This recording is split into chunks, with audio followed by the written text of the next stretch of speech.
بسم اللہ الرحمن الرحیم۔ السلام علیکم۔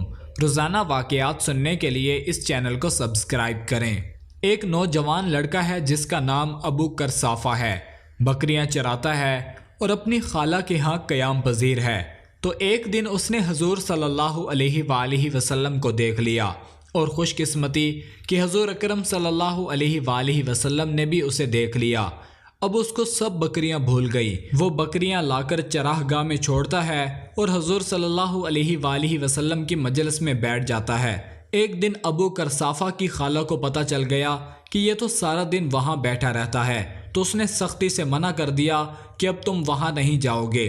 اب ابو کرصافہ نے ایک دو دن تو کاٹے، لیکن برداشت نہیں ہوا، تو آ کر اپنی ماں کو اور خالہ کو بٹھا کر ابو کرصافہ کہنے لگے کہ میں آپ کی بات مان لوں گا، نہیں جاؤں گا، لیکن ایک بات میری مان لیں۔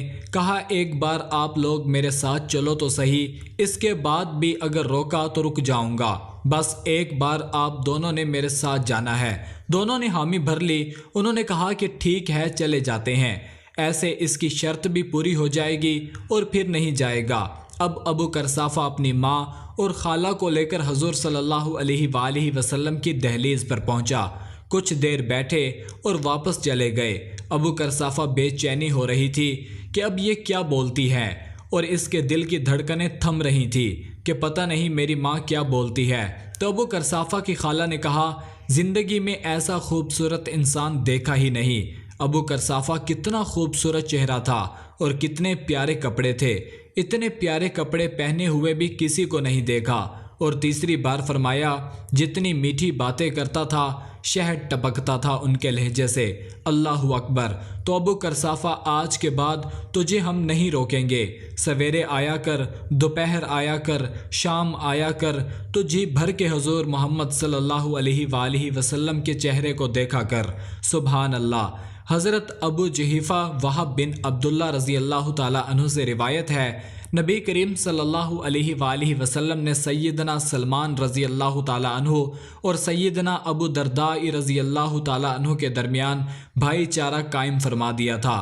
پس سلمان رضی اللہ تعالیٰ عنہ ایک روز اپنے بھائی ابو درداء رضی اللہ تعالیٰ عنہ کی ملاقات کے لیے ان کے گھر گئے، تو انہوں نے دیکھا کہ ان کی اہلیہ ام درداء رضی اللہ تعالیٰ عنہ میلے کچیلے کپڑے پہنے ہوئے ہیں۔ انہوں نے پوچھا تمہارا کیا حال ہے؟ انہوں نے جواب دیا تمہارے بھائی ابو درداء رضی اللہ تعالیٰ عنہ کو دنیا کی کوئی حاجت ہی نہیں۔ اتنے میں ابو درداء بھی تشریف لے آئے اور انہوں نے اپنے بھائی سلمان کے لیے کھانا تیار کیا اور ان سے کہا تم کھاؤ، میرا تو روزہ ہے۔ سلمان نے فرمایا میں تو اس وقت تک نہیں کھاؤں گا جب تک تم میرے ساتھ نہیں کھاؤ گے۔ چنانچہ انہوں نے نفلی روزہ توڑ کر ان کے ساتھ کھانا کھایا۔ پھر جب رات ہوئی تو وہ نوافل پڑھنے لگے۔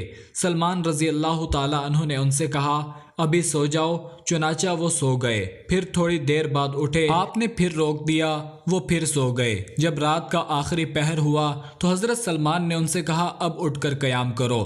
چنانچہ دونوں نے اٹھ کر نوافل پڑھے۔ پھر حضرت سلمان نے ابو درداء رضی اللہ تعالیٰ عنہ سے کہا یقیناً تمہارے رب کا تمہارے اوپر حق ہے، اور تمہارے گھر والوں کا بھی تم پر حق ہے، اور تمہارے نفس کا بھی تم پر حق ہے، اس لیے ہر صاحب حق کو اس کا حق دو۔ پھر حضرت ابو درداء رسول اللہ صلی اللہ علیہ وآلہ وسلم کے پاس حاضر ہوئے اور یہ سارا واقعہ بیان فرمایا۔ نبی کریم صلی اللہ علیہ وآلہ وسلم نے فرمایا سلمان نے سچ کہا۔ مزید اسی طرح کی ویڈیوز دیکھنے کے لیے چینل کو ضرور سبسکرائب کریں۔